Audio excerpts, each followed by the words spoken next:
Every year, football fans pull up to Raising Cane's drive-thru, game day ready. Chicken, chicken, chicken. Which combo are you picking? Can I get a 2-box extra sauce and toast? Hydrated. Idaho.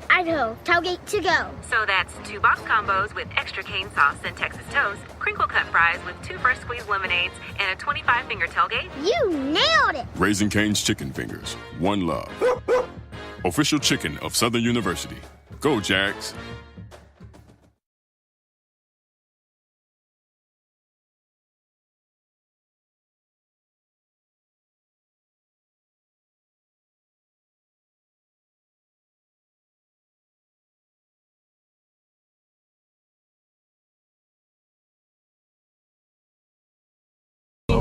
Money on me, I'll show you how to ball. She took it to the floor, then did it on the wall. VIP, no drinks at the bar. Step to the club and I'm looking so raw. Money on me, I'll show you how to ball. She took it to the floor, then did it on the wall. Trees in the air.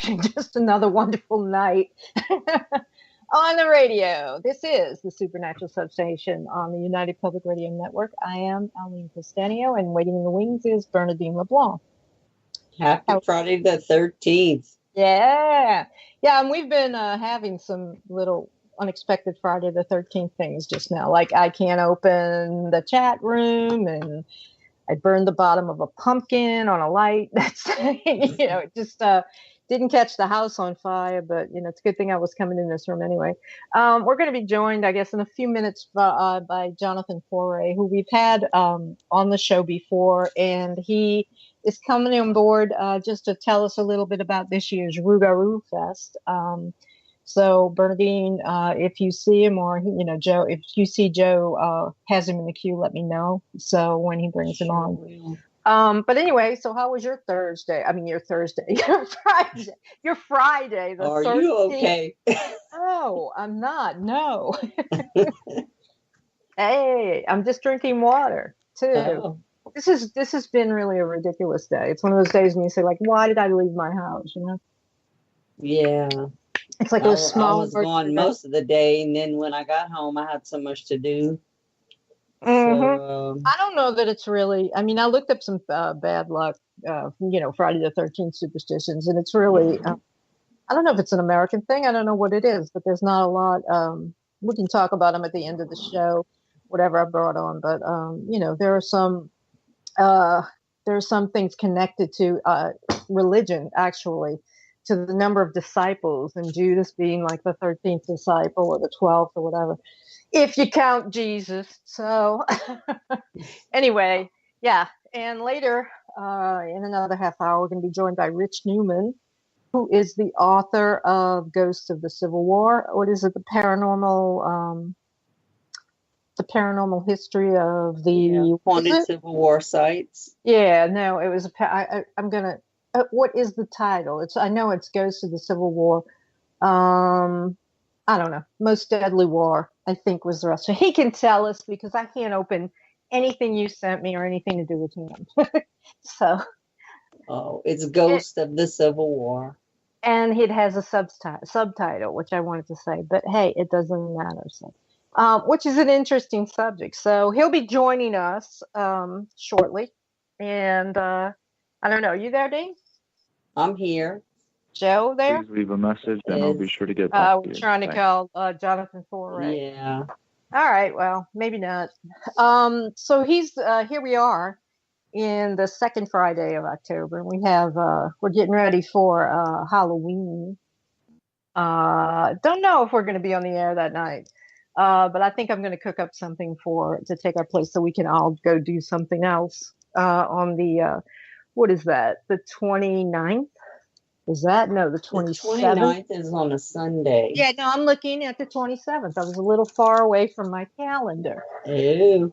Oh, so, Friday the 27th. We'll talk about it, but I don't know. I usually put something together that's fun and creepy. To kind of take our place and give us the night off. But we'll talk about it later, so we won't know. Anyway, moving on. I feel like a teacher. So the superstitions were not, I don't know, 13, the number 13. it's something. It's all everything that I'm seeing is originating from Judas, actually, and the betrayal of Christ and being that particular number of disciples. So I mean, with Jesus, that made 13 or, whatever, and so that was not a good number. It's when you put together the day of the crucifixion and the number of Christ and his apostles, with Judas included, you get a date that's really, supposed to be not so very lucky. Of course, I like Friday the 13th. It's also Black Cat Awareness Day across the USA. And seriously, yeah, you know very well that people should take their cats in, not just your black cats, but even if you're feeding like feral cats in the neighborhood, do your best to kind of corral them where, at least until for the day before Halloween, until the weekend.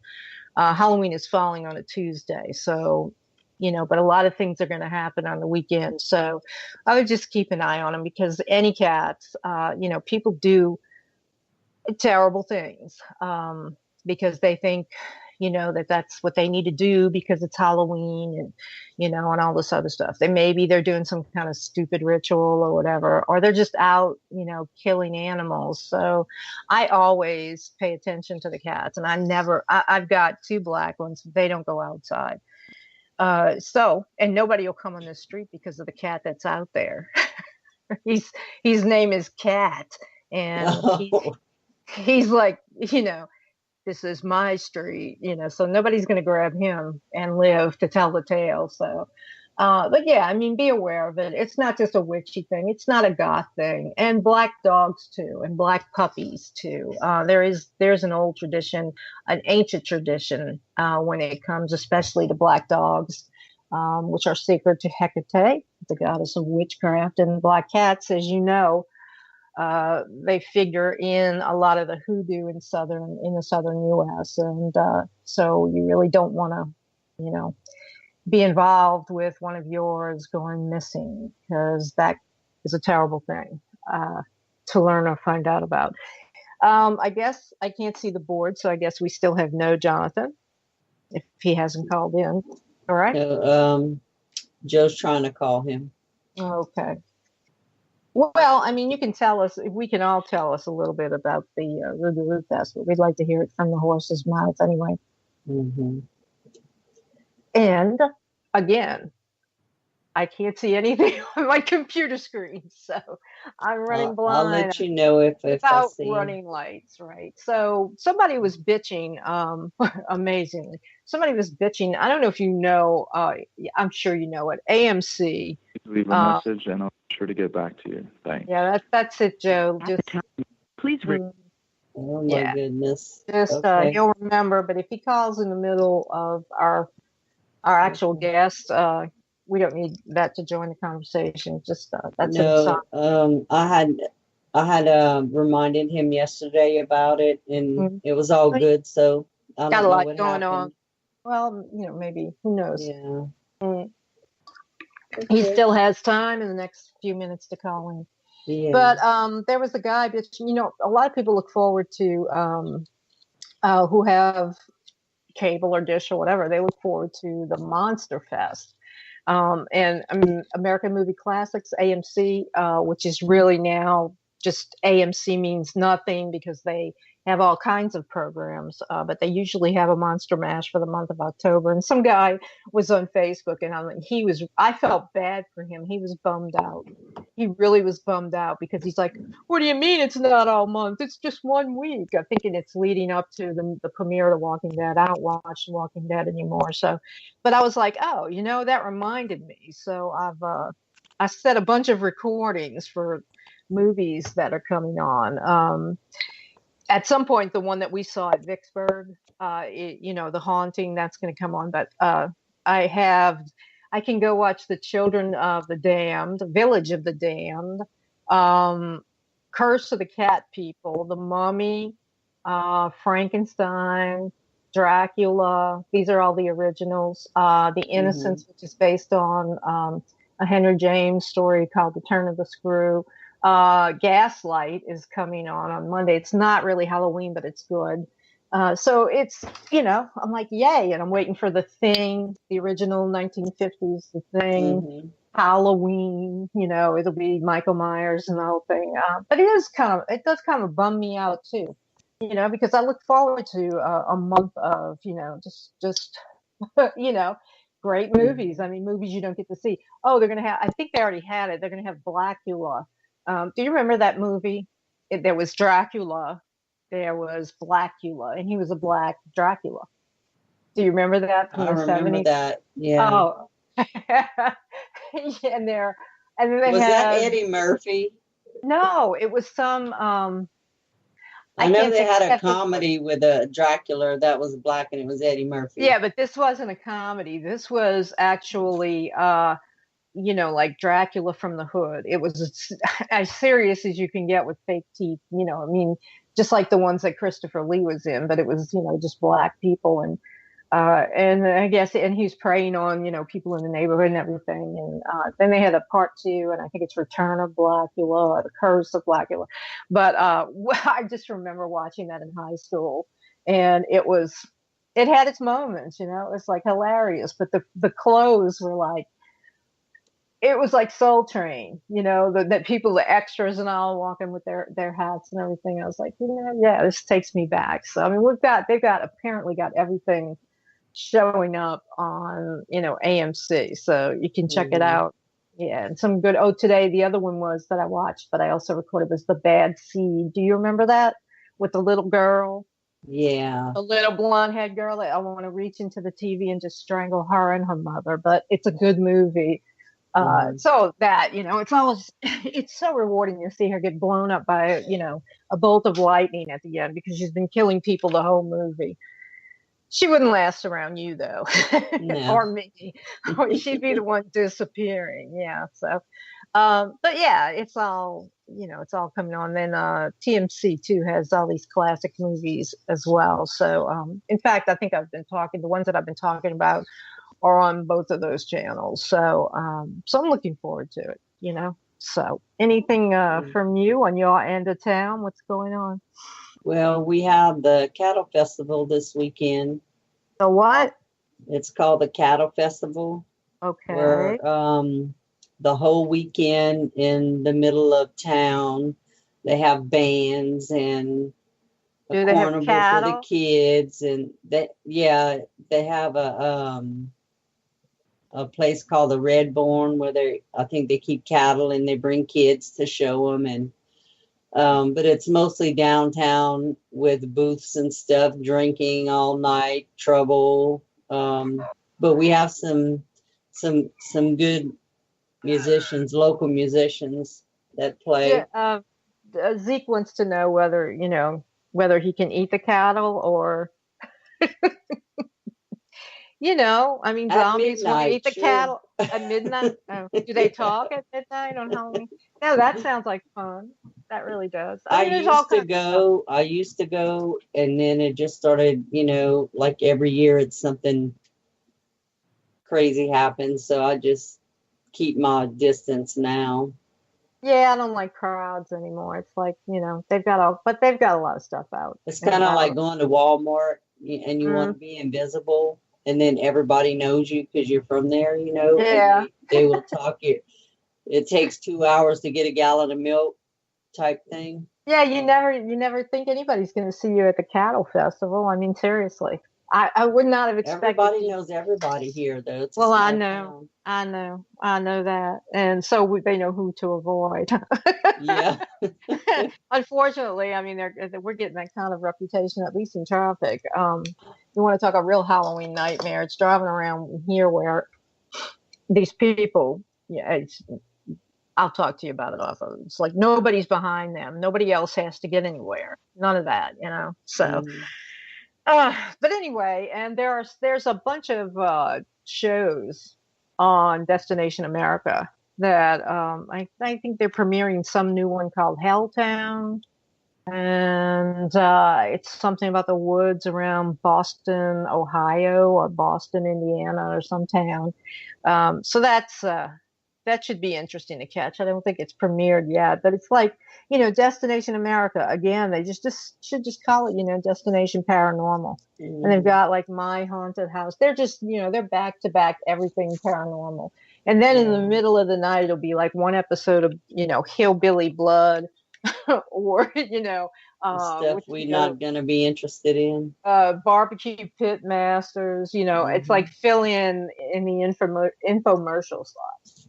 Yeah, October's my favorite month to watch TV because I normally don't watch TV that often. But and if I do, it's got to be with creepy stuff. When my husband's home and he's like, "You want to watch a movie?" He already automatically knows what to look for. Yeah. Me too. I mean, the things he real life calls murders. comedy is not funny to me. Exactly. And I'm not a chick flick person. Believe me, I'm just neither. not. Not at all. Or something that is you're gonna end up crying the whole movie. No, can't do it. No, I'm too rough for that. And the bar is pretty high. I don't get scared very easily, So. Or if they're running with the camera and or it's action. No. I have this what do you call it? I don't know. I get nauseous whenever vertigo. People are running with the camera. Motion sickness. Motion sickness. Well, I don't know the technical. So I can't watch all that stuff in the action movies like war and things like that. It's just too much for my brain. So I guess you're not a fan of the Blair Witch Project. Not at all. Not at all. That is. I didn't get 5 minutes into that before I was nauseous. That's terrible. I'm sorry about that because that is an excellent. I've often talked about it, but it's a accidental masterpiece. It really is. And it gets better every time you look at it. It just gets better and better. And the other movie is The Witch, which is entirely, 180 degrees in the other direction. It came out in like 2015, and it's about, this family in Puritan times who gets, exiled from thrown out of their community. And everything just sort of goes down to hell from there. So in the title, there's somebody who becomes a witch or who is a witch. So that's always good. And then I like the show Hansel and Gretel, the witch hunters. Oh, that was Jeremy Renner and whoever that woman is. I always forget her name too. But I guess you haven't been watching American Horror Story. Yes, I have. Oh, you have. I started again. Yeah. The first one turned me off, but I said I have to watch it because I have to know what's going on. Actually, it became pretty good. Everybody was grumbling about the beginning. And I'm kind of getting tired of Kai, which is Evan Peters. He can play anything and I like it, but I'm getting tired because it's pretty one-dimensional. It was like what they did with Marie Laveau in American Horror Story Coven. They really made her one-dimensional, angry, and sometimes stupid, which is not what we think of Marie Laveau when we think Marie Laveau, so... but I kept, so I kept with it. I kept up with it. And I like Sarah Paulson, who's, what's her name? Allie. And then Evan Peters. So I don't watch her in this one. She cries way too much. Well, I think they're going to give you a kicker at the end where she wins everything or she's going to whatever take over. But I was also, I was rewatching Roanoke on Netflix. American Horror Story. I like that one. Kathy Bates. I actually didn't know that was a true story. Yeah, Kathy Roanoke. Well, you don't know based the story. on a true story. I'm sure you heard it. Yeah, the disappearance of Roanoke Colony. I mean, they were gone. There was no fires. It was just nothing. It was like nobody had ever been there. And they're still trying to explain it. Nobody, there's some people who said the Indians came and took them all and just absorbed them and, into their tribes, subsumed them into their culture, but there wasn't anything. And it's a shame because, the only way to get back and forth was it took them 2 years, whoever the founder of the colony was, to go and then come back from England. Anything could happen in that amount of time, which is terrible. Yeah. But I think that American Horror Story had a pretty good idea, but I had seen like the last half. I kind of missed the first part of that season. Kathy Bates, I'm telling you, She can play anything. That woman is great. And in the second half, she plays the actress who played that, and so she's great doing that. It's such a shame that they, use the stupid fake lore about, Madame Lalaurie and didn't give her what could have been the real deal. In other words, they were too interested in making, a white woman who owned slaves and had a reputation, for being a bitch or whatever. They were just too eager to do her like that. And I look at it and I'm like, man, what Kathy Bates could have done if that was a straight role. I mean, straight in the way of like the horror or the evil is just not so evident. You know what I mean? Like play it like, and then we get to see the real horror. But it was just total, it was just a total sideshow, and I really didn't like that. But and I keep thinking that it's like Les Mis. You remember when they made a movie out of Les Mis and Russell Crowe was in it? This was like a few years ago, and Hugh Jackman was in it, and Amanda Seyfried, and so you got Russell Crowe singing, and I know why they called it Les Mis, okay? Why they called it Les Miserables or whatever it is, because every time he opened his mouth to sing, I was so embarrassed for him. Russell Crowe Misery. Yeah, La Misery. Les no, please. If they'd have just let him and Hugh Jackman and the people that they cast, okay, if they'd have just let them play those roles, he would have won an Oscar. And Jackman was great, but if they could have played it straight. So it's kind of like the same thing with American Horror Story. It's she didn't go way overboard, Kathy, in the first half of that season. She was fantastic. And I thought it was great, and the idea now of them going back with the paranormal show kind of reminds me of, filmmakers, and the stuff that they do, film everything. So kind of like I'm into the second part, but I'm watching the clown thing. I see where they're stealing from, like not stealing, but borrowing from The Purge. And it's really, I'm surprised that they are really pointing a finger at the extremes on both sides. Usually it's one-sided, especially if you get, from Hollywood, you get that, the liberal point of view no matter what. And that's what I thought of the first show. That's really? Why I said I'm not watching it. Right, but then they go and they make everybody look ridiculous. Yeah. I mean, they make everybody. There's extremes on both sides, crazy people, and they make everyone look ridiculous. Like Allie's wife, Ivy, who's pissed off at her because she voted for Jill Stein, so she's joined this murderous gang and everything. It's more complicated than that. But it was like, if they had just kept it up, total, hating on one side, regardless of what it was, I wouldn't have watched it. But the fact that they're making everybody that's on the extremes look just like the idiots that they are, it was really good. And it was really daring. Our guest is in the queue. Oh, he's in the queue. He's in the queue. Hey, Rich. Hey, how's it going? All right. I'm Aline. I know you've been talking to Bernadine. Hey, Rich. Yes, she is. Hi. And I have tried desperately to open the bio that you sent, and I was unable to do so. So we just want to ask if you'll introduce yourself a little bit and tell us a little bit, whatever you want to tell us about your background and how you came to the book, etc. Sure.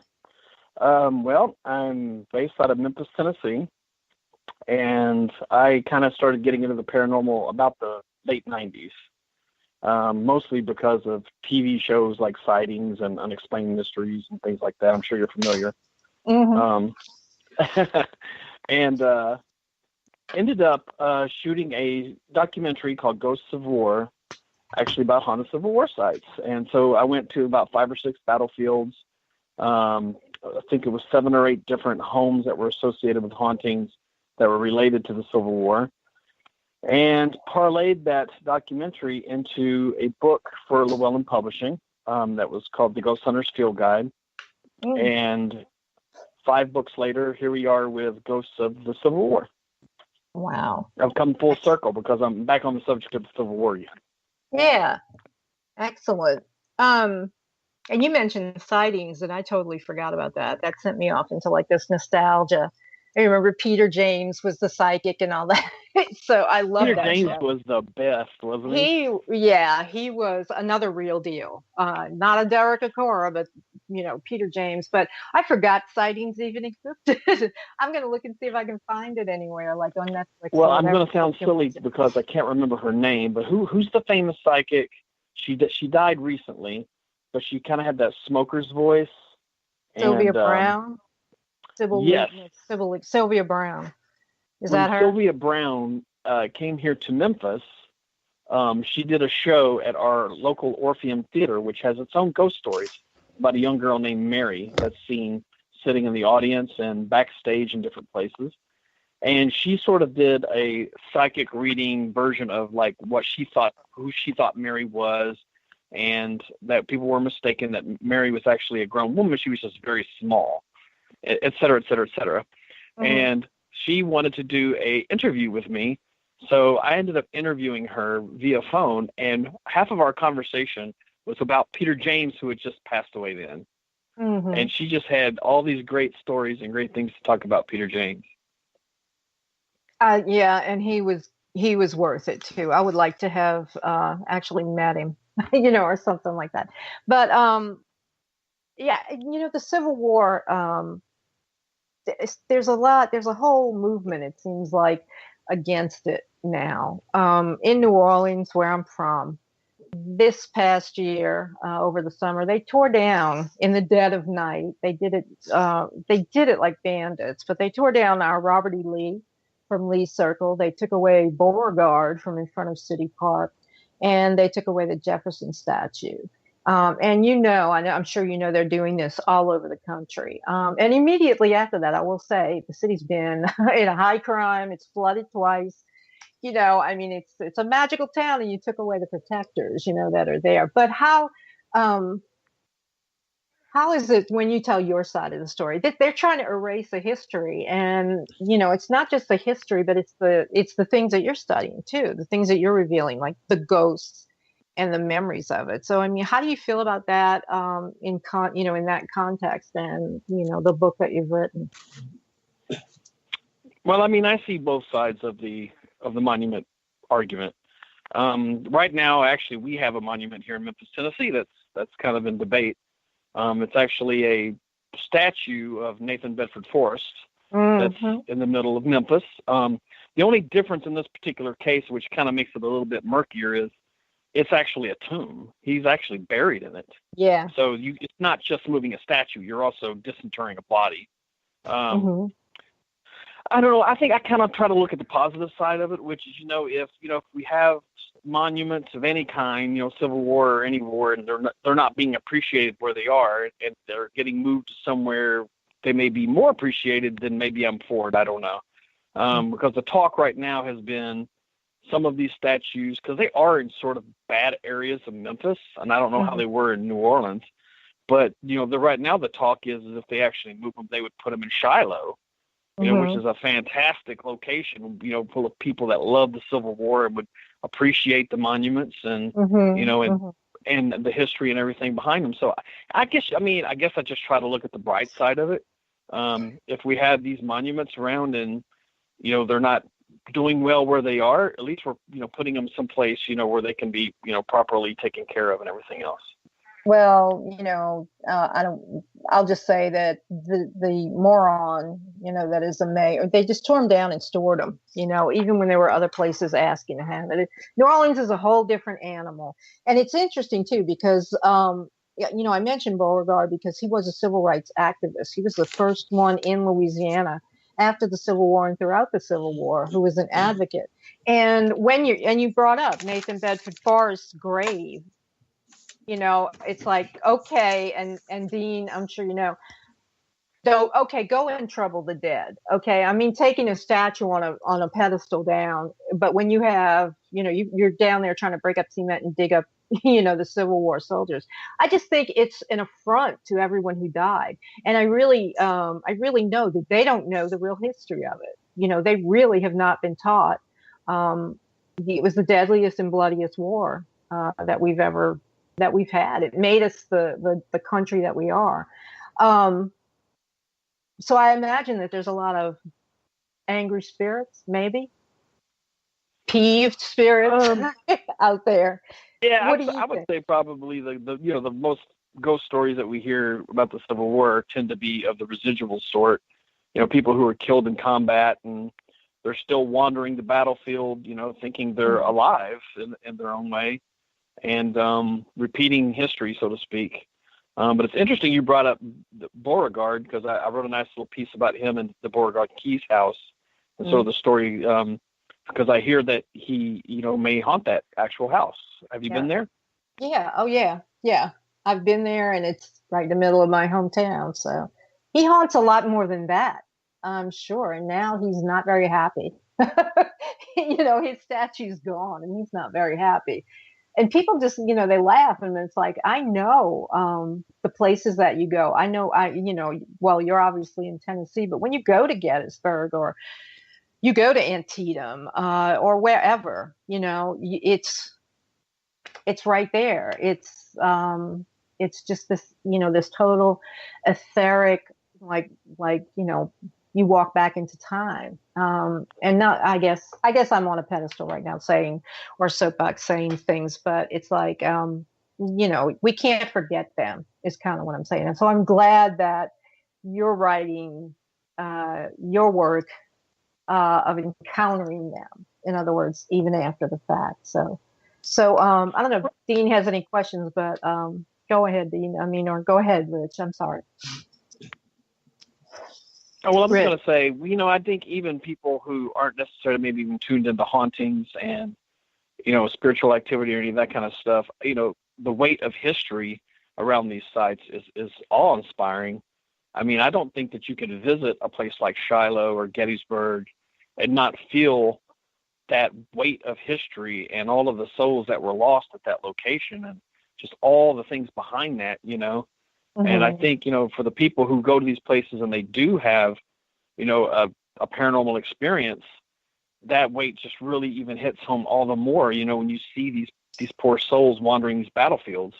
So, yeah, one of the reasons why I wrote this book and I did the documentary is because I've always been fascinated by the Civil War. And let's be honest, those of us who are into ghosts and ghost hunting, and we've probably been to a number of these Civil War sites because of their accessibility and the believability of the stories. Because, so many times we go to a place, this place is supposedly haunted. But when you start digging into the history, the tales don't really pan out to be based in much fact. Well, there's no debating how many people died at Gettysburg. Right. Right. there's no debating, a lot of this stuff. So I think they're great locations for history and for paranormal buffs. Go ahead, Dean. Yeah, you speaking about the residual energy, and it made me think back to a question that I've had over the years, especially Civil War. Whenever they have something like that, and they have, I'm assuming in the time, which we can probably, guesstimate all the energy and craziness and confusion and while it's going on, okay, creates the energy, and that could lead to the residual. But if there's spirits there that in combat, they were like maybe shot from behind and died, that don't actually know that they're dead. A lot of them, whether they were shot from behind or whatever. Right. If they were shot in the head from behind, they had no head. Right, Rich? Right. So, they're instantly, their spirit is out of their body, and they may be confused, which, says a lot about anybody that would die in a way that they don't see it coming and it happens instantly. There's a lot of spirits out there that just don't know that they're dead. And when I do an investigation, I usually ask the spirit, do you know that you're dead? And a lot of times we get, no, I'm not dead. You know, but I explained to my investigators, you know, in training that, you know, picture yourself like maybe in the medieval times, and you're standing there talking to somebody or whatever, and somebody comes behind you and just chops your head off with a sword, and you never seen it coming. You didn't know it was going to happen, and you're confused. Well, your spirit may stay behind because you don't know that you're gone. Now, if I was gone, I think I would know I was gone. But I mean, speaking for them, we can't. So is that what you, wait, let me say one thing. Dean, the next time you're at my house, remind me to show you the mini balls that I have. I have a Union one and I have a Confederate one, and I found both of them. But Rich knows what I'm talking about. If you get shot with one of those, you pretty much like, you know, you're dead. You get shot in the head, you don't have a head. I mean, these things are, I'll let you feel them and everything.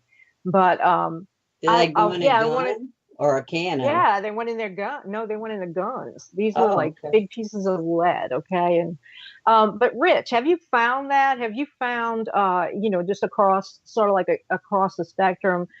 You know, do you get spirits that, you know, reach out and don't know they're dead, or reach out and know that they died but they're staying, like lingering? So, you know, like tell us some of your encounters that you recall.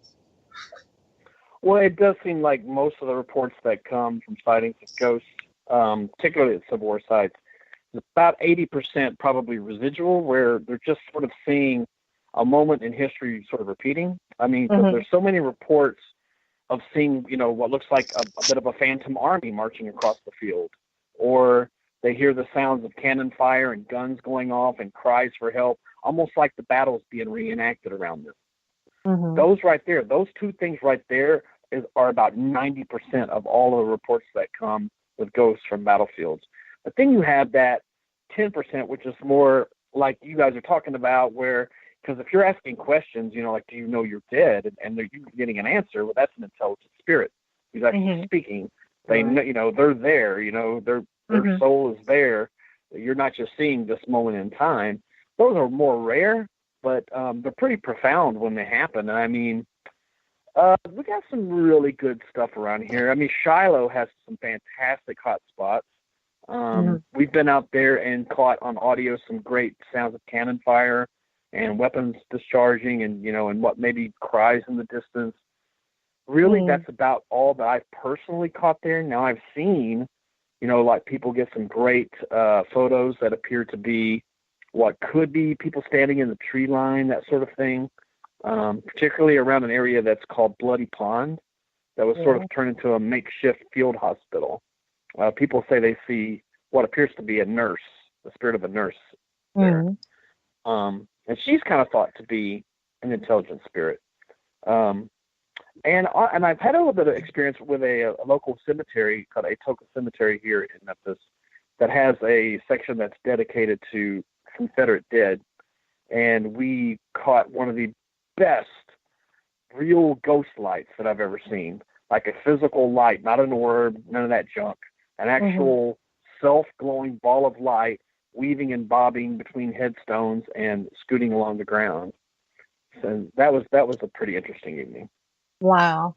You know, people and they kind of, unless they're sort of a fan of it, you know, or they, you know, they're in that community, that historians and, you know, folklorists and stuff, they kind of just they even look at some of the pictures and say, oh well, the Civil War, but you know, they don't realize, and I once heard Shelby Foote on Ken Burns' Civil War series talk about the percentages of dead. You know, and at Antietam, it was something like 5,000 men died in 3 hours, or, you know, were killed, accumulated from both sides, but 5,000 men in 3 hours.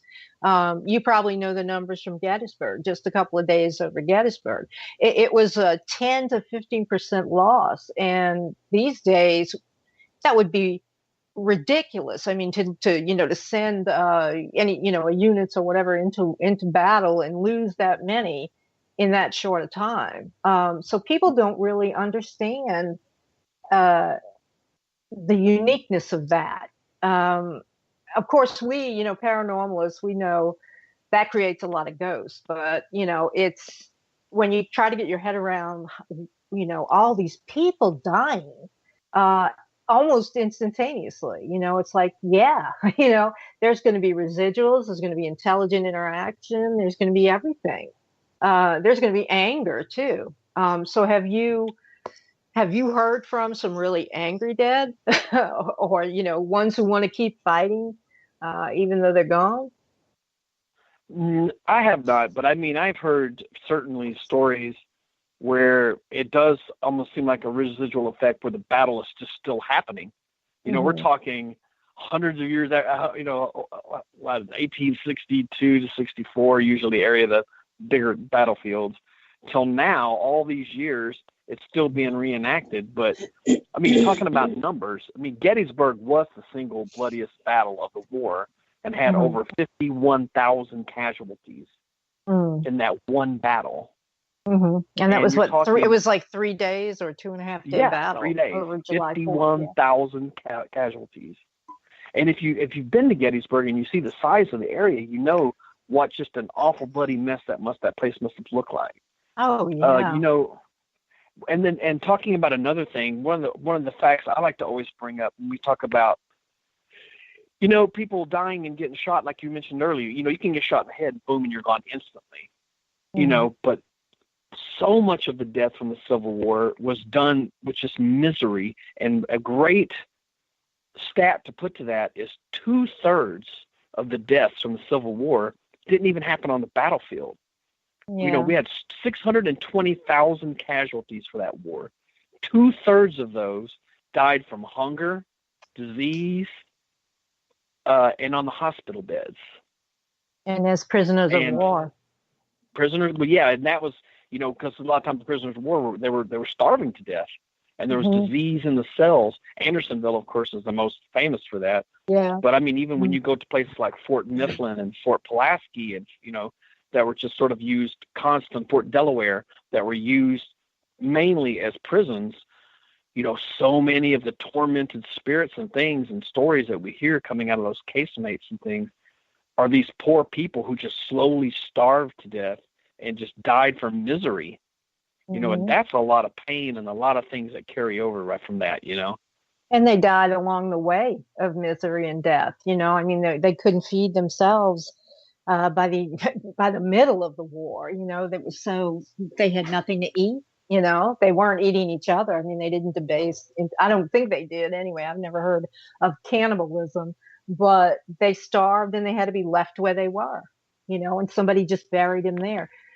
And that's something people don't understand too. There are Civil War dead everywhere. I mean, there's in every state, you can dig up something, and if you hit the right spot, you either get like a mass grave or one lonely grave or something like that, So I'm going to let Dean jump in here, but I wanted to know, what do you think is of the places that you've been to? A lot of people say it's Gettysburg that is the most haunted, but I'm thinking there might be something off the beaten track. So what do you think is the most haunted of these historical battlefields?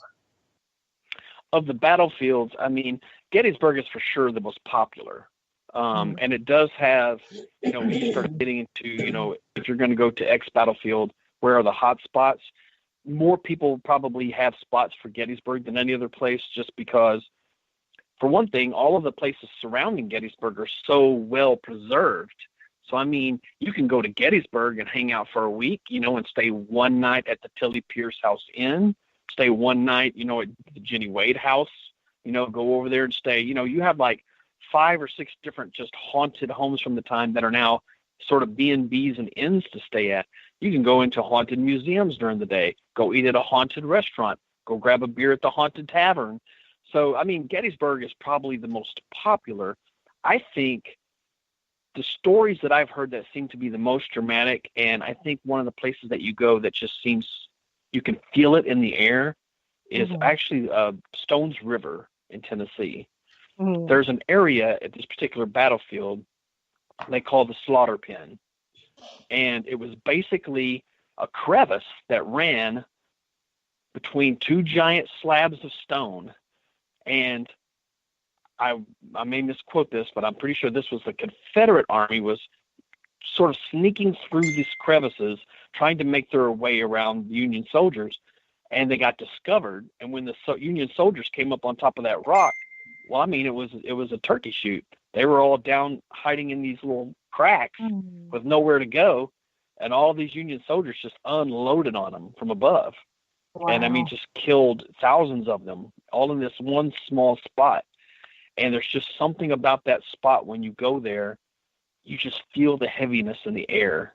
I mean, I don't think you have to be psychic or, or sensitive or any of that. You just go there knowing the history and just being there. You can just sort of feel it in the air. And there's a lot of strange reports that come out of there that are just the spooky kind of ghost stories, that you tell around, campfires and things like that. But that would be my preferably not out there when you're at when you're at the campfire. Yeah, no, you're right. Yeah, if you were actually camping around there, you'd be like, "Don't tell me that one." You'll end up with your backs to the fire, like looking out. Exactly. Nobody sleeps tonight. Leave them some s'mores. Maybe that'll help. But I know Bernadine wants to get in here, so go ahead, Dean. Yeah, I know that they had houses that they would bring the soldiers to that were wounded, and they treated these houses like a makeshift hospital, maybe. But I have a question about that's Jonathan that keeps texting me. Sorry. Just tell him maybe forgot. at the end of the show. That's okay, but we'll tell him. We break at 10:30. Tell him that, so, and then we can get with him then. Okay. Okay. My question: do you guys or any paranormalists that go out to the Civil War sites, do you find that they get more activity during the anniversary of the war coming up, or just anytime? And I know that a lot of these places have reenactors, especially at Gettysburg. Do you feel the spirits that are intelligent still feel like it's that time because they're still seeing people dressed like they were?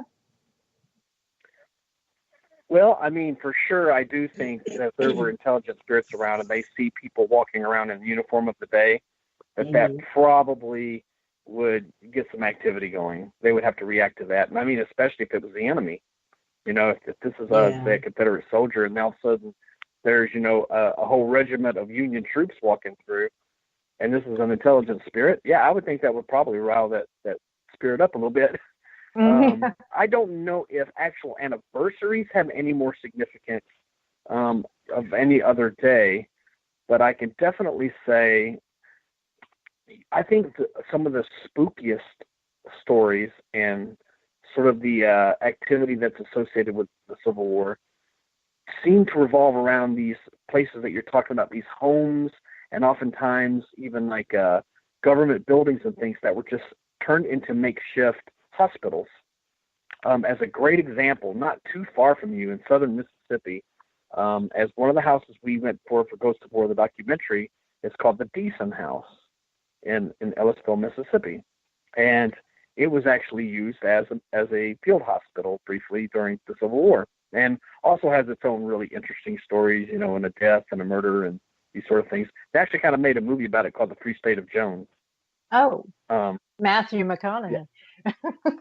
There was a pretty enigmatic character named Newt Knight who went into the Deason House because he heard that Union troops were there looking for him, promptly walked up to an officer by the name of McLemore, shot him dead right there in the middle of the Deason home, and got away with this murder. Basically. And where is this located?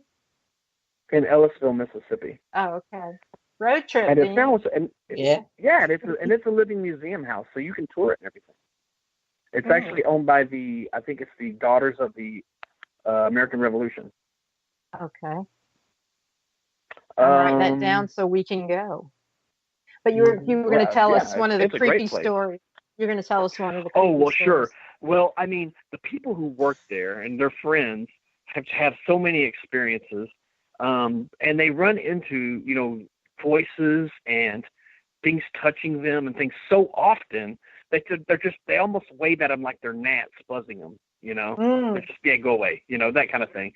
And while we were loading in, I saw one of our friends, he's a pretty big fella named Tony, and he's just kind of swatting at his ear, and I look at him, thinking the mosquito's bothering him. He's like, no, I keep hearing he likes to talk in your ear and stuff. And I'm like, really? And I didn't kind of think nothing of it because it was daytime and we were loading stuff in and all that. But as soon as it got dark, we were shutting all the lights down to go, put on the infrared lights so we could go to night vision and that sort of thing. And I only had one person with me, my partner who lives in Cape Girardeau, Missouri. He's part of our team too. He went outside to smoke a cigarette. I don't smoke.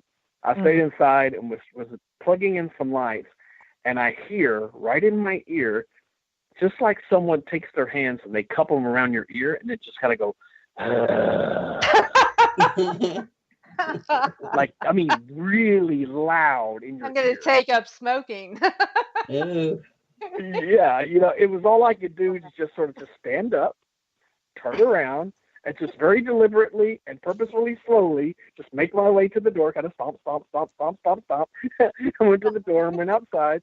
And when I walked outside, my partner Mike was looking at me with a cigarette. He said, "What happened?" I was like, "What do you mean?" He's like, "I could tell by how you were walking. Something happened in there."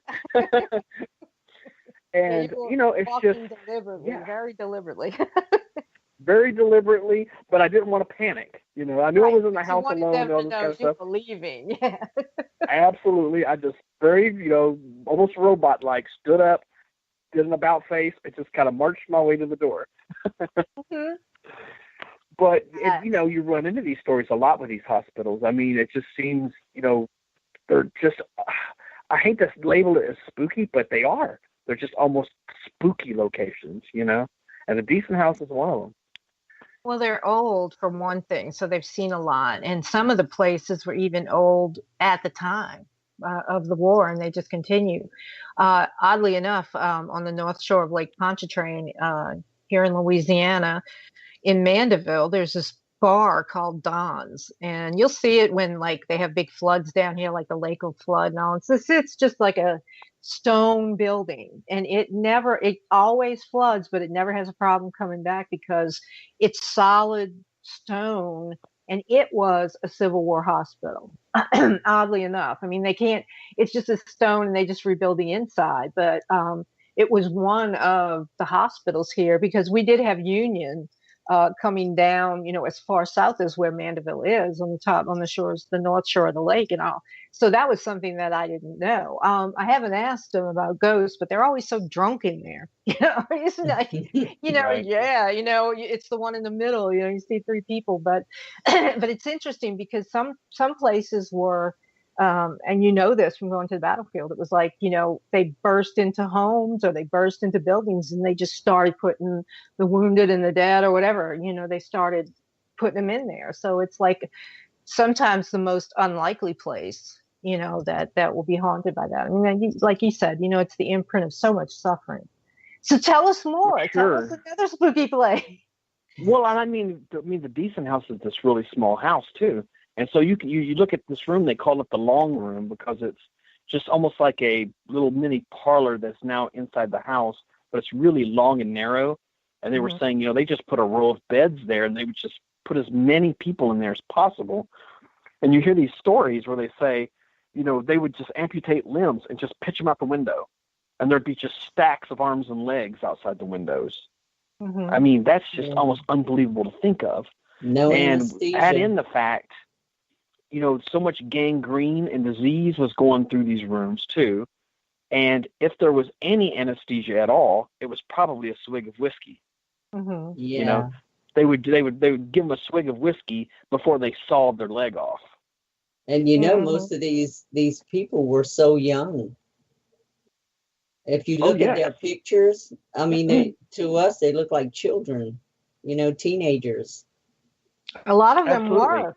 I mean, they ended up, it was sort of like the same at the end of World War II in Germany, where they were impressing, little boys and old men to serve. But there were entire towns who's, of a certain age, males from like 15 to, 30 or something like that, all died. I mean, there are there were villages at the time, but there are towns that the entire generation of their young men died and never came back from the war, right. And it just brings me back to the disrespect. I'm sorry. I'm not going to bring politics in it, but I could just hit some people over the head and say, look, you really, and it's sometimes they need to be introduced to the reality of this particular war through the paranormal side. People are like, sure, wow, ghosts, haunted. A lot of people, most of the people that we know, like, in expanding circles, if we say Gettysburg, everybody goes, yeah, ghosts. and some of them say history and ghosts, but it's sure. like I was sort of introduced to, I knew the Civil War, I knew what I learned about it, and I read, but it was actually studying about the 54th Massachusetts Infantry, who was the unit portrayed in Glory, and their whole story. And, it was the first colored infantry in the war that was put together. The second one was the 55th. And it was through researching not Gould Shaw so much, the leader of it, as Edward Hallowell, who was the second in command, that I learned a lot. I learned where Honey Hill was. I learned all about, Charleston Jail and all this other. And it comes up as like, wow, that place is haunted. Or you've seen it on Ghost Adventures. Or, it's like, wow, they were there. And so it's kind of like you go, I know who's haunting that, or I know why that might be haunted, So, and in a way, that's a good way to introduce people to the actual history and to hear the real stories. At least, I don't know if you agree with me, but at least that's how I feel. Well, I love history, period. And, for me, one of the reasons I think I'm drawn to ghost hunting and hauntings and things of this is because so many of the really good ghost stories are just wrapped in history. When you go to, a circa 1880 Victorian home, you're marveling over the architecture. There's all the history that happened in that house and what family lived there. And when they tell the ghost story, that ghost is probably a family member who has some traumatic event or, I love all that. I love that. I love when a good ghost story has a lot of history to it. And I think that's probably one of the biggest appeals of, those who go to the Civil War stuff, with the paranormal, because we know that history is so palpable and so strong, but at the same time, the ghost stories are so compelling. So it is that perfect storm, so to speak, of a good haunting, that and yet in the fact that, a lot of those places are so accessible, because those battlefields are open to the public all day. Now, you may not get out there at night. Some of them do have campgrounds and campsites, so it is conceivable that you could stay at a campsite and be on one at night.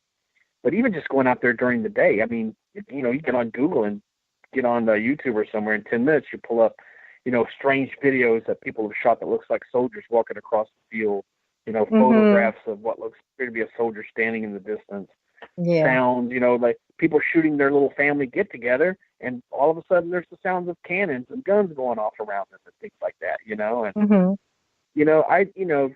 if that doesn't get you into history and ghosts, then I don't know what will. yeah, and that's what I'm saying. It's like, so you want to know more, and even taking the ghost element out of it, you look at the pictures and all this other stuff, you see, and you hear the statistics, and it's like, what, and then you really, you have to look for this history though, because it's not, on the whole, it's not being taught anymore, so, but anyway, Dean, if you want to come in, I know you might have more questions. Hey, we may be a good ghost story one day. You never know. Who, we, us? True. Us, yeah. that's my second favorite. That's one of my second favorite sayings. I always say that, never know, someday you may be a good ghost story. And I always tell people who claim to be skeptics that they're just one experience away from being a believer.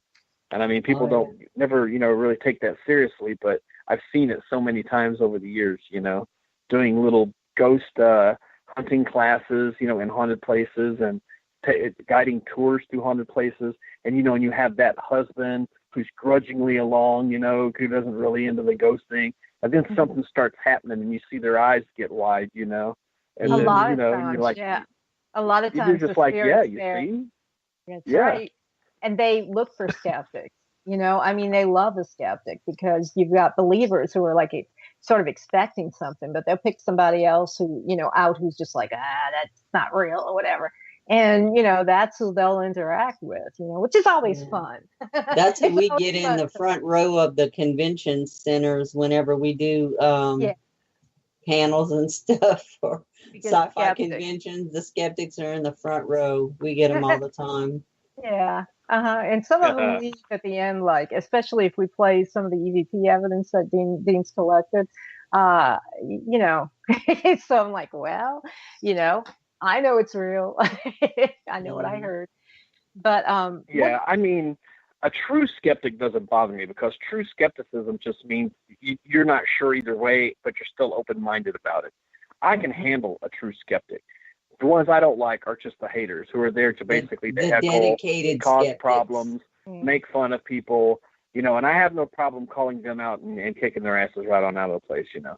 I call them the dedicated skeptics because there's nothing you can do or say that'll make them a believer unless it happens to them. Unless you take them and you Absolutely. sit them out in the middle of one of those battlefields in the middle of the night. Yeah, let them loose. Let them go by themselves. Oh, yeah, and I have done little talks where I have one of those people, and I'll just flat tell them, you know, I think you would be better to go out in the hall and grab a Coke and hang out out there, you know, but everyone else here, you know, wants to talk about this, and you're sort of ruining everyone's good time, so.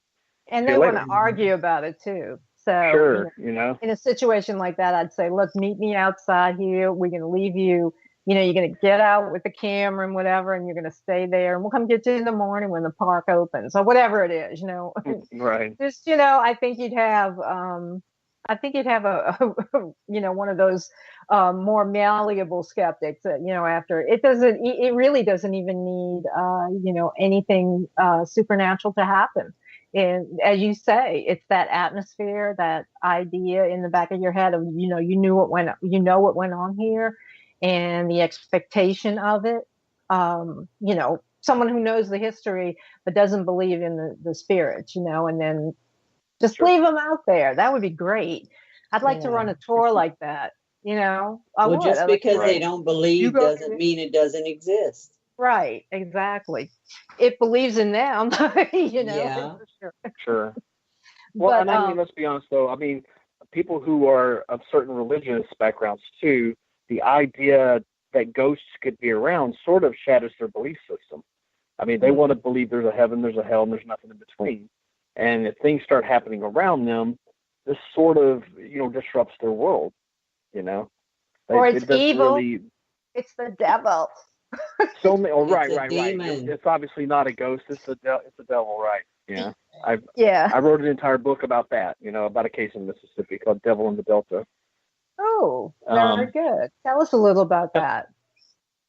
It was a private case in Mississippi, and it was actually referred by the same group that I toured Decent House with, and it was this lady who lived in the middle of nowhere on the edge of like the Chickasaw Forest.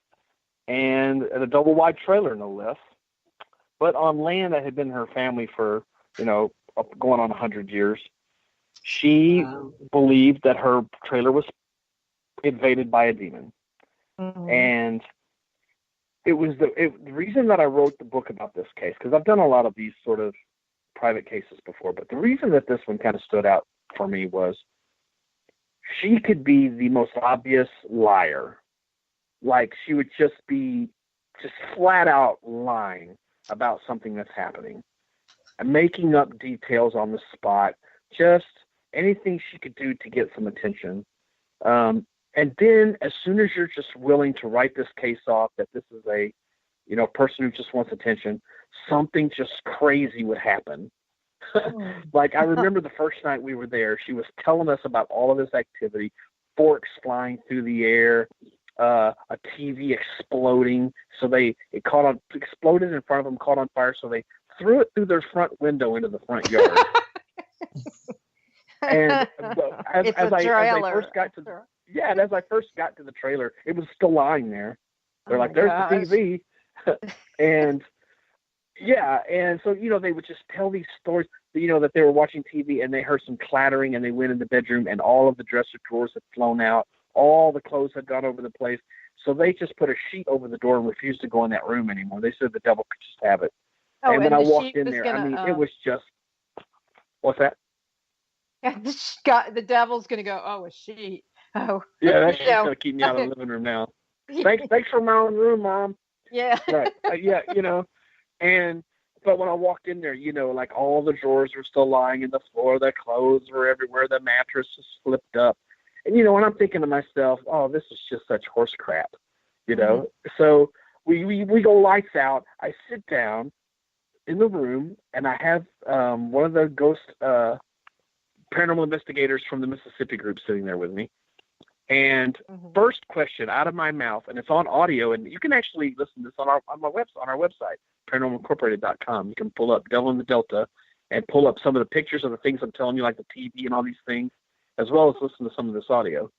But the very first question out of my mouth was, is there anyone here? Can you make a sound for me?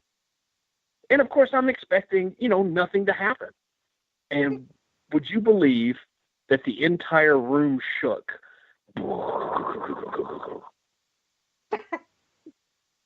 And I just looked at the other person sitting in the room with me, and I was like, "Holy hell!" Like,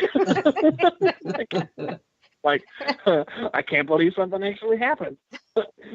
Now what? Now what do I do? Right. Well, now I got to take it seriously, and that was why this case was so weird. Because you would start taking it seriously, start getting into some details, start getting some activity and stuff, and then she just starts spewing nonsense. She would start saying, we did nothing to bring any ghosts into this place. We did nothing to cause this stuff to happen. And then I would go into the bathroom and literally pull a rug off the floor, and there's a Ouija board drawn in the middle of the bathroom floor. Oh, God. Like, well, who was playing with the Ouija board, for instance? I don't place any sort of magical properties to a Ouija board, but that's a flat lie when you say you're doing nothing, but you're drawing Ouija boards on your floor.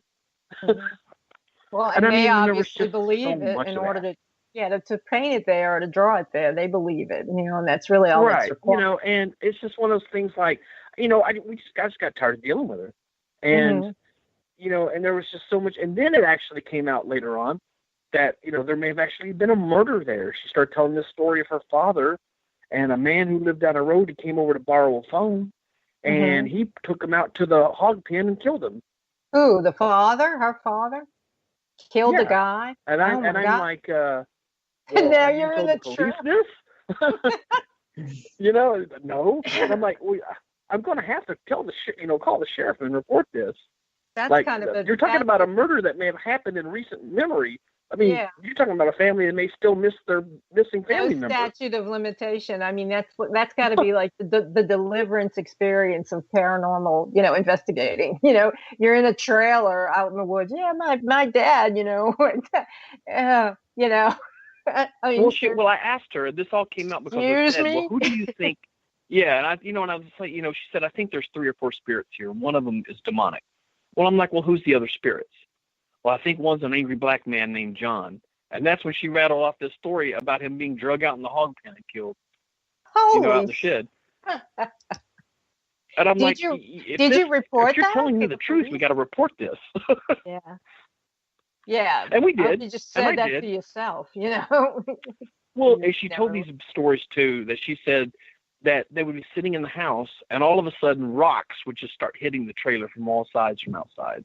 And she got so mad one night, because this was before she thought it was actually a ghost. She thought people were out there messing with her, that she called the sheriff's office, and they came out there, and they totally didn't believe anything she said. She said until the rocks started hitting their police cars. Then they got all their flashlights out and went in the woods looking for someone, and they couldn't find anyone. So I called the sheriff's office, and I said, is this a true incident? And they said, yes. But then when I mentioned John and the killing in the pen, there was no such missing person. So the reason I wrote the book was sort of as a cautionary tale for people who want to be ghost hunters, because they think everything's going to be like the show Ghost Hunters. They're going to walk in, set up some gear, ask a few questions, capture some cool recordings, and then go see you later and leave, on to the next one. And in real life, it's just not like that, because when you deal with, individuals, they want answers. They're not inviting you to their house so you can get some cool recordings to put on your website. Right. They want to know what the hell's going on. How do we get rid of this thing? And sometimes what do the we do next about day after the investigation, they're calling, what did you get? What did you get? And you haven't even had time to download the stuff from your recorders, Yeah, we do that. Go ahead. I'm sorry, I didn't mean to talk over you. Oh, no, I was just going to say, I just thought it was important enough, that, to warn people, that, I wrote the book, the book actually got a lot of criticism on Amazon and wrote kind of it's probably my lowest rated book, because people thought, oh, Devil in the Delta, this is going to be a really scary horror story. And then when they got into it and realized, oh my gosh, this is a story about a real haunting and how some things were real and some things weren't. And this lady was crazy. And then 1 minute she's not crazy. And, because the intent was not ever to write, a horror novel. It was to make what goes into a real private case, so that maybe it would just sort of de-glamorize a little bit. So people would maybe think twice, about taking those things on. Well, that's what me and Eileen do. Yeah. We speak about the dangers of the paranormal, and we try to, we don't glorify what we do, because we've been through a lot, in the years we've been doing it. And, we've earned our stripes to be able to tell them, you don't do this, don't do that. Why would you want to do this? But like you're saying, it still happens, it's, you're talking about battlefields. We talk about cemeteries, and how, the first thing that, a new team wants to do is they want to get evidence, and what's the quickest way to get evidence? And the closest place is a cemetery, and so they go to the cemetery and they start talking to what's ever in there and all. And, usually I say, a lot of magic is done in cemeteries, a lot of magic with a K on the end, and a lot of, left-hand black magic is done there. Do you really want to show up, at one day after they just finished a ritual last night, with your gizmos and stuff, and something like that comes home with you and eats your soul? I mean, so that it's right. It's really, it's not, like you say, it's not glamorous. It's hours and hours. I don't go on investigations with Dean. She can stay up, but I'd be asleep, it's, right. And we all, so it is really glamorized. And I don't think that's worn off yet. There's still a lot of people who just want to be on TV. A lot of black T-shirts walking around wanting to be ghost right, with the jeans. Yes, indeed. Yeah. If you were here, I would high five you. I've been to so black many, T-shirt. Ghost. I was going to say, I've been to so many ghost tours and little things in cemeteries, and and most of the time, people are dead before they come to the cemetery. So it's rare that I ever run into any activity at a cemetery, with the exception of the one that I mentioned just a minute ago, with a ghost light. And we had a strange activity there, which I don't know if you want to hear the story about it. Yes. But it was kind of alarming. Go ahead. But what happened was, this all started because one of the local television networks here in Memphis published an article on the internet that said the 10 scariest hauntings in Memphis, Tennessee. And the number one spot on there was the Bethel Cumberland Cemetery in Atoka, Tennessee. Mm-hmm. And they said the reason that it was really spooky was because it was presumed to have what they called a portal haunting, where there was a direct portal to the other world, and people would see strange, bizarre things all around the cemetery, the most commonly being this very strange creature that was almost described as like a hellhound. Mm. And they said it would just make these horrible sounds in the night, and it would just scare people to death. And they would see it stalking the area around the cemetery and things like this. So, of course, we're intrigued. We want to go check this out. And the only other person that I had known who had written about these portal hauntings and them sometimes appearing in cemeteries was actually another fellow author named Troy Taylor. Oh, Troy, mentioned, Well, Troy Taylor, has a really good article on portal hauntings and talks about them, how you can see strange things at these particular haunts, but they're very rare kind of a situation. Mm-hmm. Well, we were out there at the cemetery. Not much is going on. We had actually just caught the ghost light on video, but it happened on a camera we stationed away from us, so we didn't see it live. Mm-hmm. And so we're sitting there on the car thinking, well, this is, nothing's really happening. There's no activity ramping up, nothing like that. And a police car pulls up with its lights on, and we're thinking, oh, crap. We had permission to be in the cemetery, but the caretaker wasn't there. So we knew we were going to be like, no, the caretaker said we could be here. And, and you always dread explaining to a cop that you're ghost hunting. Right. And so You we get look that over there, look. and the cop you get that look. That's right. But the cop had pulled someone over to give them a ticket. So they weren't even aware we were in the parking lot or in the cemetery. So I looked at my buddy, and I'm like, let's just sit here quietly. Let the police officer give us a ticket, and they'll go on their way, and we won't even have to deal with them. And literally while we're sitting there trying to be quiet, we hear the strangest sound. We've never been able to explain it. There is no explaining it. This is the very definition of being paranormal. We're both sitting on the back of the tailgate of a truck, and it sounds almost like a cross between an animal and an engine ramping up. The sound goes,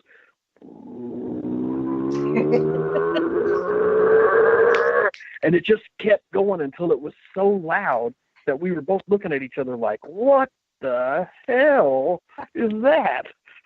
And then it just stopped. And of course, immediately, we had audio recorders everywhere. I grabbed the one sitting literally right beside me, rewind it, hit play. It's not there. Of course no. not. A sound that was so course loud that we were putting our hands over our ears, and both of us heard it.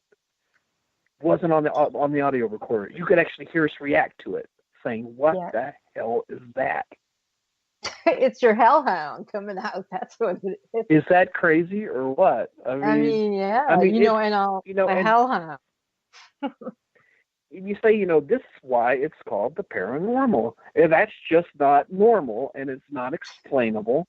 And, when these events happen, what do you do, Mm-hmm. Well, it's a paranormal encounter with something supernatural, because that's what I usually talk about it. A lot of people that get into paranormal investigating, like you say, are skeptics, or their goal is to disprove so much, and they don't even realize what they're looking for. They're looking for proof of the paranormal. The paranormal things and preternatural things happen every day. If it's strictly by the definition of unexplainable, it might have an explanation later. So what you really want to prove is that you have had an unexplainable paranormal encounter with a supernatural reality.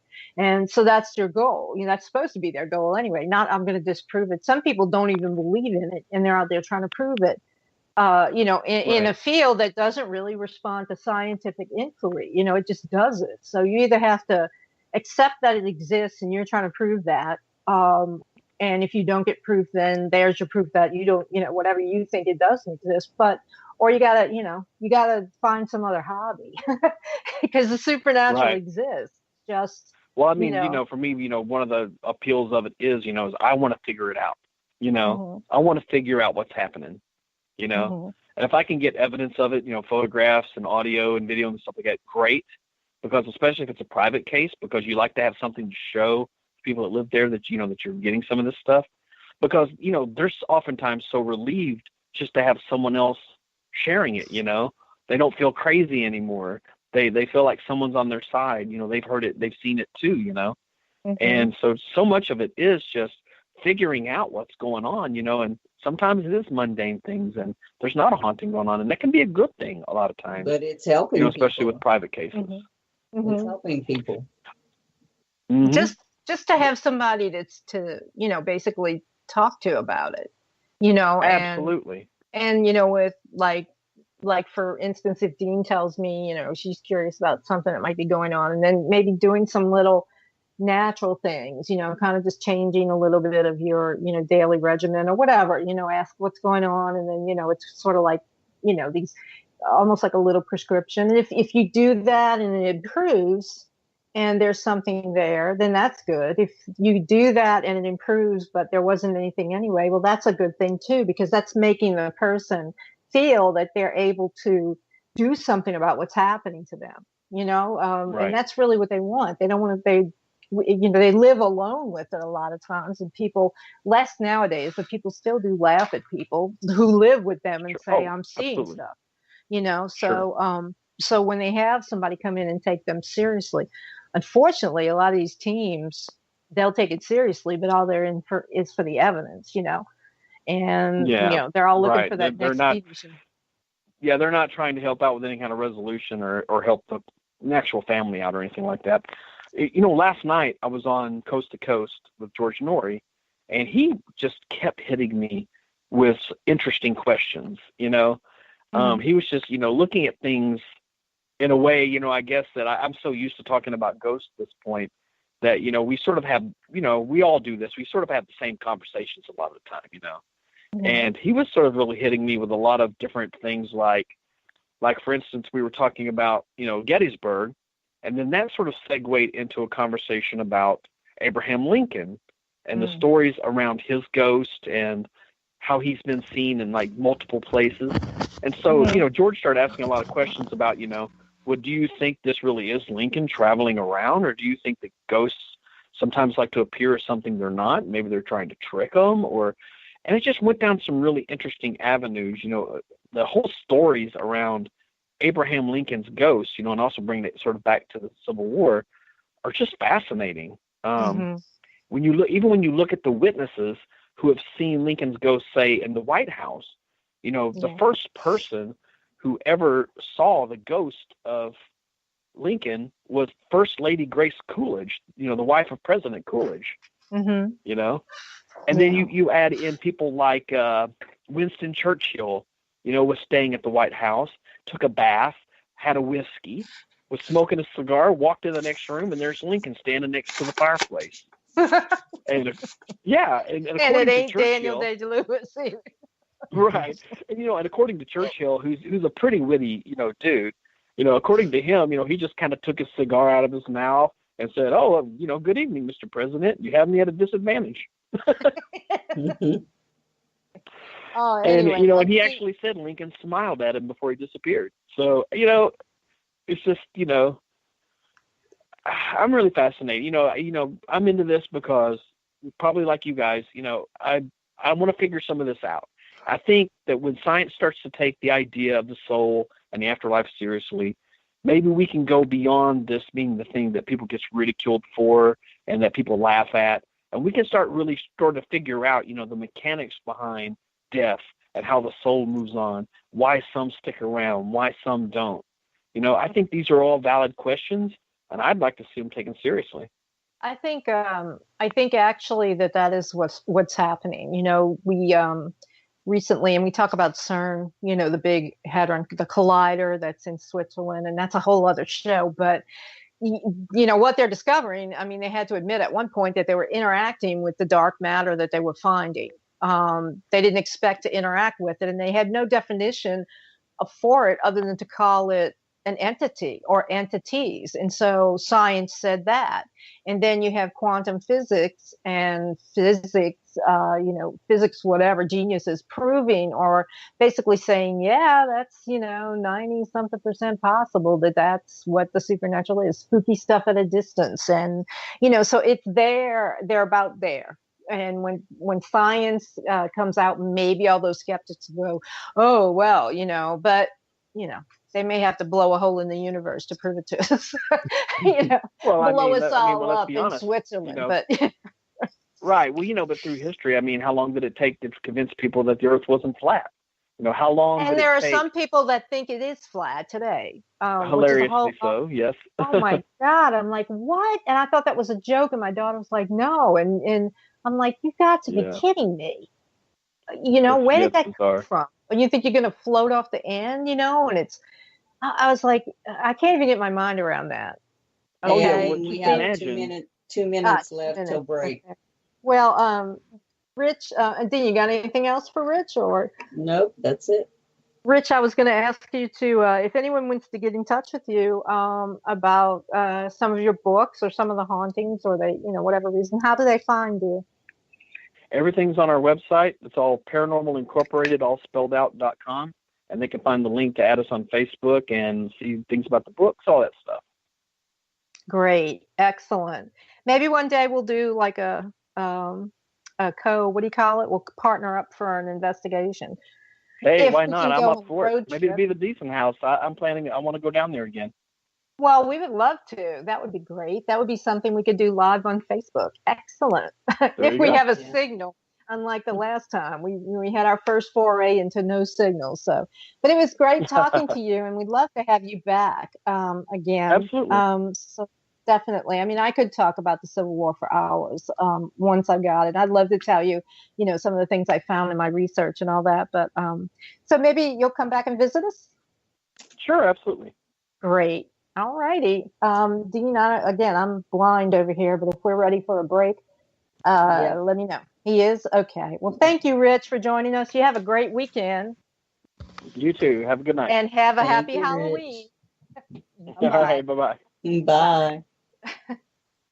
All right. Well, we're going to go to a break. And on the other side, I think we're going to be, we are probably going to have Jonathan Foray coming on to talk about the Rudo Fest. So let's do our break. You are listening to the Supernatural Substation on the United Public Radio Network. We'll be back. Dean, I have to step away for a minute.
Welcome back, everybody, to the Supernatural Substation. This is Eileen Pastanio. We have Bernadine LeBlanc. We have another visitor in with us right now. We tried to get hold of him at the beginning of the show, but we've invited Jonathan Foray to come back and tell us about the Rougarou Fest. So come on in, Jonathan, and tell us what you got. Thanks so much for having me. And again, I apologize for not being with you guys a little bit earlier. So Rougarou Fest is October 21st and 22nd in downtown Houma. So that's coming up next weekend. And, we've got great food. We've got live music, all local bands. We've got an amazing parade, costume contest. In fact, during the break, we were talking a little bit about storms and everything. And our grand marshals, collective grand marshals for the parade this year are going to be members of the Cajun Navy, just to kind of, celebrate the work that these volunteers do and show our appreciation to them. So they'll be there. We also have, last year we started with the Rougarou Witches. So it was a group of ladies who do this dance through the parade. And I'd say we had probably about 25, 30 ladies that did performances in that group. And this year we're up to 241. So that's pretty exciting. Wow. Because they really had just a great time. Was that inspired by the witches in Germany, the Hexen or whatever? Yeah, everybody wants to do that. It's true. That's the inspiration.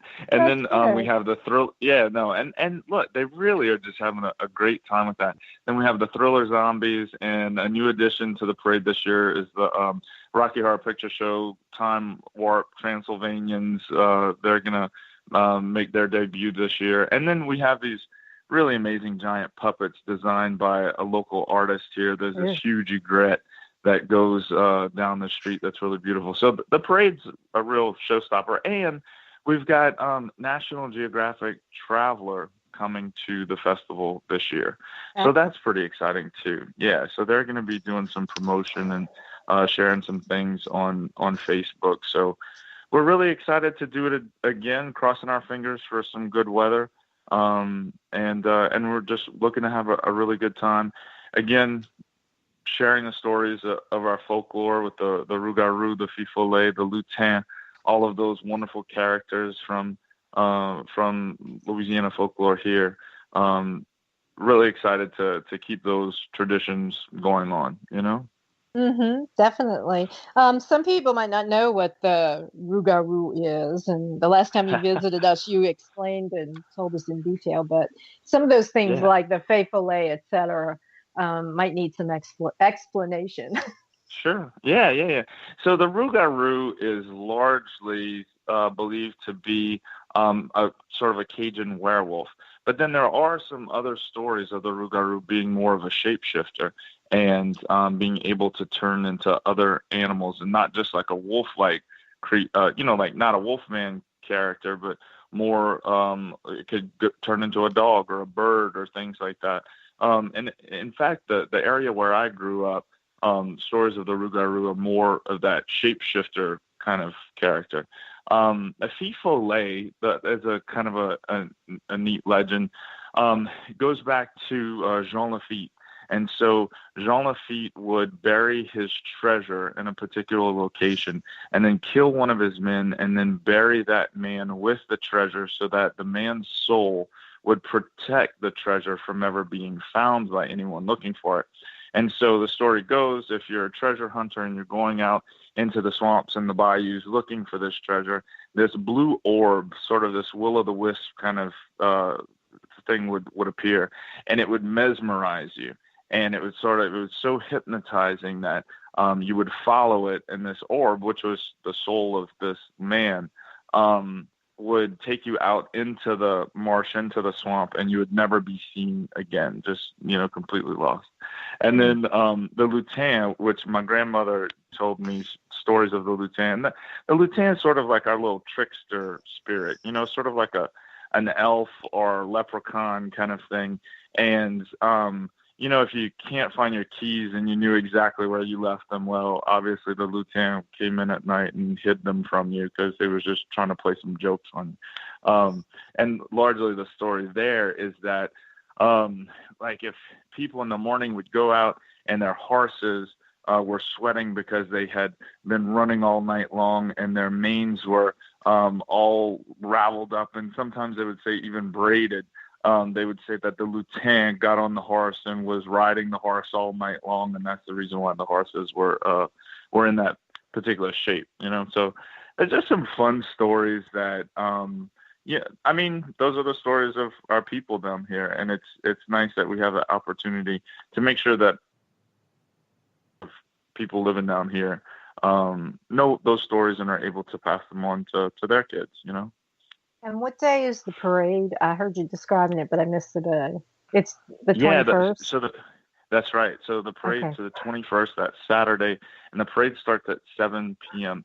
The costume contest is at 5 p.m. And this year also we're adding the Rougarou sweep on Sunday, which is at 5 o'clock when the festival ends. And so we've got our Rougarou witches that are coming with their witch hats, and we give an award for the best decorated hat. And we've got a grant through Keep Louisiana Beautiful. And so we bought all these push brooms and regular brooms, and all of our witches are coming out to clean up the grounds where the festival took place in downtown Houma, so that way we can put it back to better shape than when we found it, And we also have a recycle store this year. So because the whole event is a fundraiser for the Wetlands Discovery Center, which is a educational organization teaching kids about coastal land loss and the challenges we face as a coastal community, And so we're promoting recycling. So all of the recyclable materials, like beer cans or a soda bottle, you bring them to the recycle store and you get a ticket, and then you get so many tickets and you can redeem festival merchandise like T-shirts and things like that, just to try to get people more in the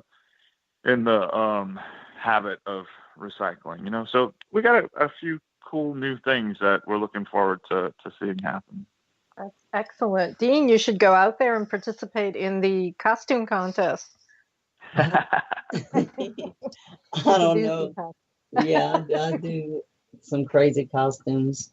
Yeah, I know. I was talking to him about maybe next year. Mm-hmm. Getting us out there. It's next year, this year. It was last year. well,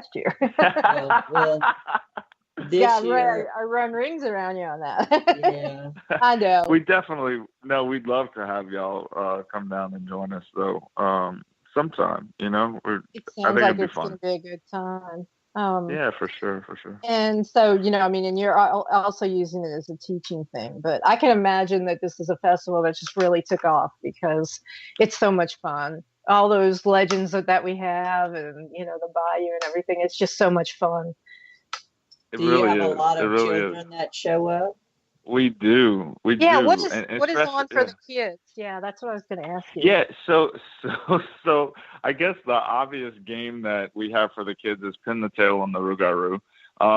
So we have a lot of kids games that are themed to Southern Louisiana culture. There's a shrimp boot toss.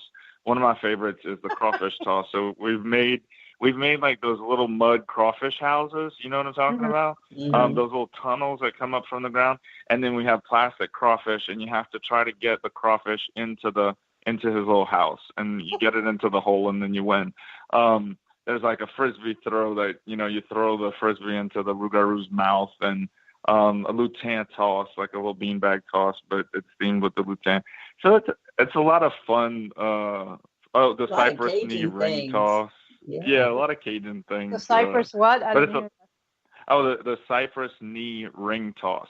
So instead of like throwing the ring around a bottle, you have to get it on the cypress knee. So the kids really enjoy that. That's really creative. I mean, that is unusual. It's not a run-of-the-mill thing. So that's really a celebration of the culture in the wetlands and everything. That's so cool.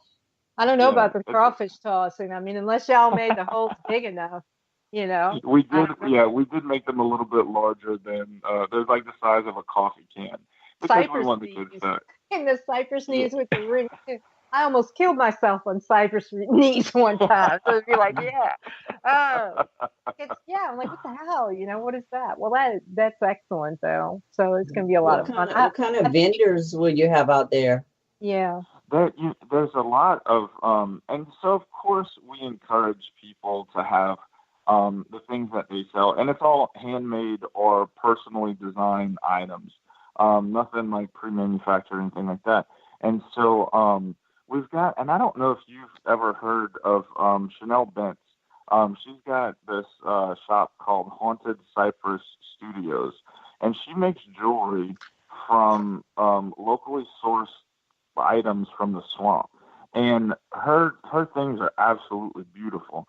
My mom gets excited because she knows every year Chanel comes to the festival, and I'll buy her a new piece of jewelry because she absolutely loves it. So, and now instead of trying to surprise her, I just let her go pick out what she wants and then I pay for it. But, Good. But Good. so Good it's son. things like that. Yeah, right. But it's things like that. And those are the really special items that we have. People that just come out and they're really creative. We have the Bayou Regional Arts Council, which is a regional arts council for this area. They handle all of our arts and crafts vendors, and they've done a really great job this year. I think last year I want to say we had 35 vendors, and this year we have 55. And Wow. so, again, word's getting out about the festival. People are excited about it. And, you had mentioned earlier, we have a lot of great material to work with. We don't even really have to try too hard. You know what I'm saying? It's just, it's fun stuff. It lends itself to naturally being creative and magical, And it's such a beautiful time of year. I mean, it's been a little bit hot for me in October this go round. Yeah, but I think it's going to be cooler. I think it's going to be cooler that so. week.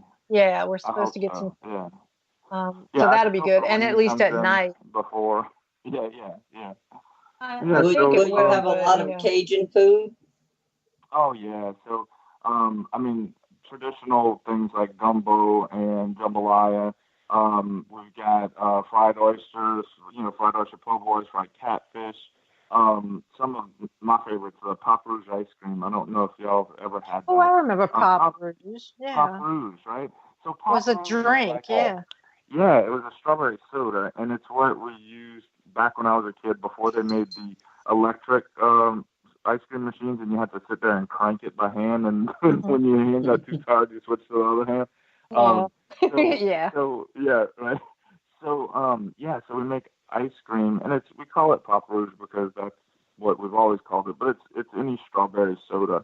You can use it in the recipe, and man, that ice cream is delicious. And we have beignets and blackberry dumplings, which are delicious. And then we have a big group of volunteers that make all kinds of sweets, from like pecan grale and pecan candy and cakes and things like that. So.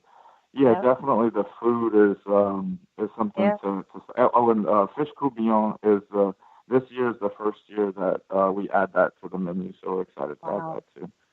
Excellent. Yeah, it's a lot of good food. Yeah, a lot of good put cooks on down about that 10 way. pounds. Yeah. Oh well. And then you just have Thanksgiving and Christmas, So. Yeah, you just plow through till New Year, and then you get to the resolution time, and then you can lose it to gain it all back again. Huh? Yeah, definitely. Is there a website where people can go and maybe purchase tickets ahead of time or find out all the info? Yeah, so the website is rougarroufest.org. Spell that. ROUGAROU, and then FEST.org. I mean, we know how to spell the Rougarou, but there could be somebody listening. No, for sure. No, I appreciate that. Hooked on phonics, No, but okay. Well, I mean, check it out, folks. And I'm sure it's going to be great. We're going to order up some good weather for you guys. So, thank you so much. Thanks for coming on. Yeah, no problem. Thanks for coming on. I'll tell everybody. It's very unique. What you're describing is not run of the mill, because you know how it gets kind of repetitive. Festival. You kind of so.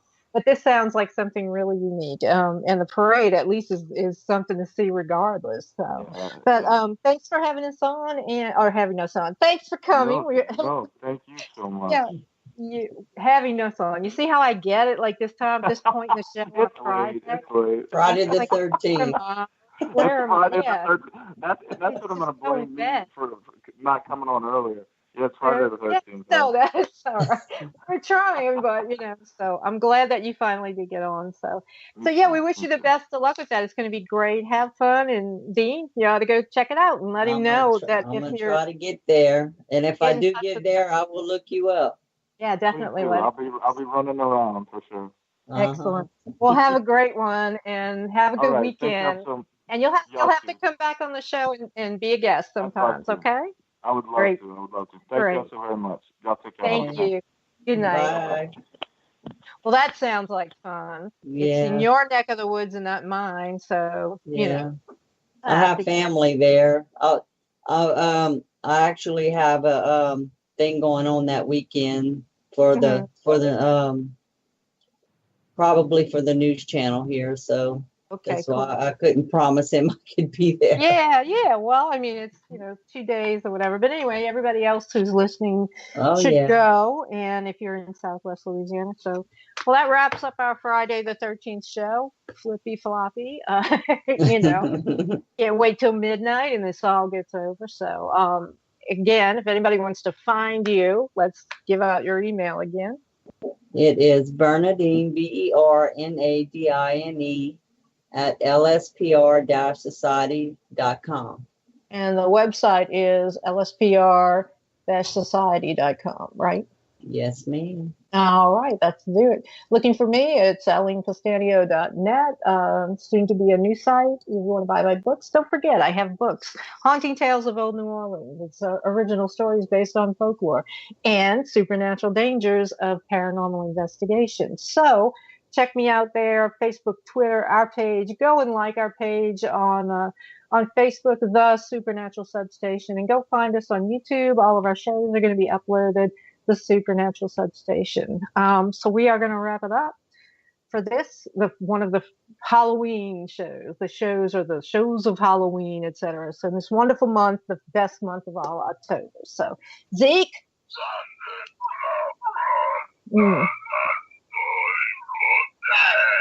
That's the most he said in a while. I know. Thank you, Zeke. Now just eat that brain. All right, so that's going to wrap us up. Stay tuned for Kathy Bilski, Quantum Leap, Get High with Kathy Bilski from Hawaii. And don't forget, stay up late, 2 a.m. tonight. Terminus Dark Ambient Radio is going into Nevermore. Got some poetry reading up in there you won't want to miss. Christopher Valken. So 2 or 3 hours of dark ambient, or ambient, if we're going to say it correctly. Check it out. It's on United Public Radio Network, UPRN, talkradio.com. And this has been the Supernatural Substation on the United Public Radio Network and iHeart partner across the U.S. Have a great weekend. Say goodnight, Dean. Night, all. Night, y'all. Get out. Get out.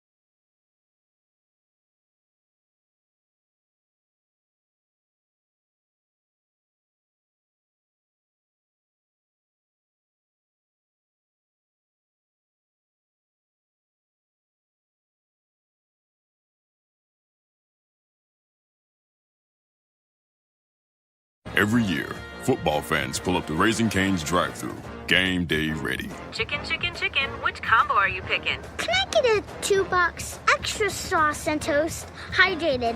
Idaho. Tailgate to go. So that's 2-box combos with extra cane sauce and Texas toast, crinkle cut fries with 2 first squeeze lemonades, and a 25-finger tailgate. You nailed it. Raising Cane's Chicken Fingers. One love. Proud sponsor of Louisiana Ragin' Cajuns. Go Cajuns.